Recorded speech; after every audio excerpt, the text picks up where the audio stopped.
We're here today to introduce our show that's coming August 18th.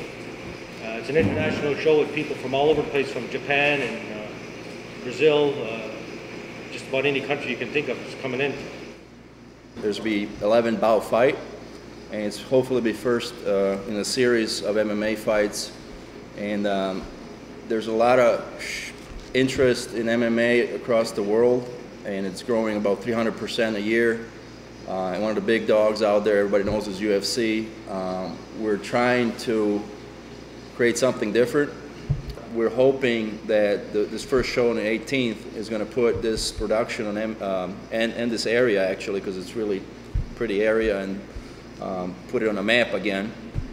And what we're going to do is build up interest, hopefully, that will allow us to market this area, this community, through the whole planet.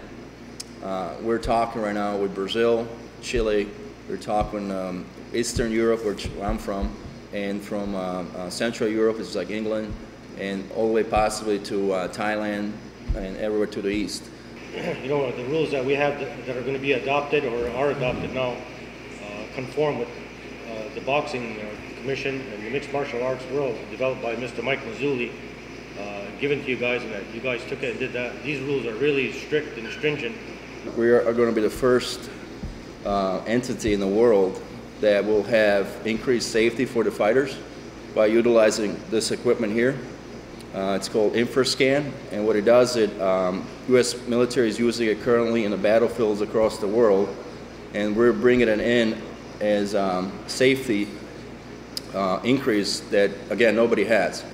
Economic reasons and safety reasons. When you take a CAT scan or MRI scan, most of the CAT scans, they're x-rays. Now, x-rays, everybody knows, it goes right through your bones and hard body tissue, and it can cause cancers in high doses. That's why you don't want to utilize CAT scans too much. Like every commission I'm aware of, they require the MRIs or CAT scans within 3 years. That's a hell of a long time to get punched in the face continuously, you know.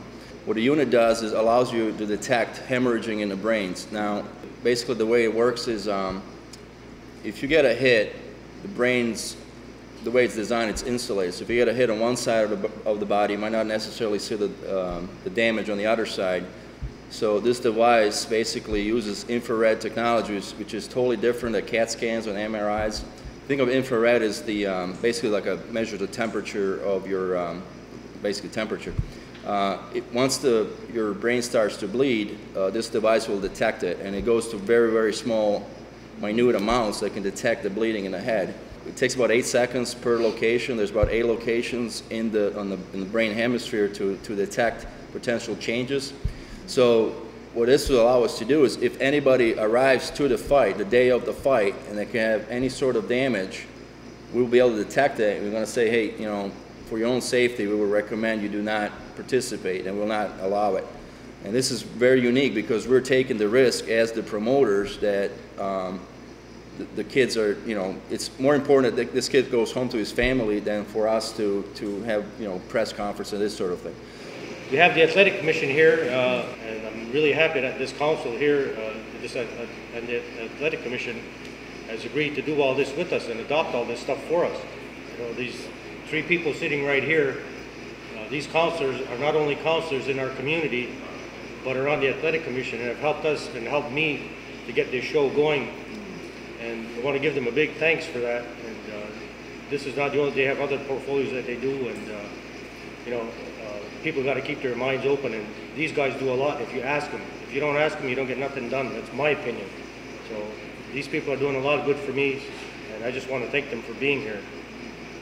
Yeah, we had an opportunity a couple of years ago to go to one of the events that John was hosting, and it was well run. We were very confident in the job that we had done over there. So it's taken us some time for the athletic commission to get up and running, but with John's persistence and you know, the dedication of our staff here at Mohawk Council, we've been able to work out to have the event held here in August. Well, we're very excited for August the 18th.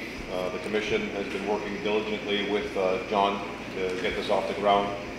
It still requires some work on our part, but we're very confident that everything will be in place to ensure that the show goes off without a hitch. So we hope to put on a very good show, a very professional show, something that you would see coming out of Vegas.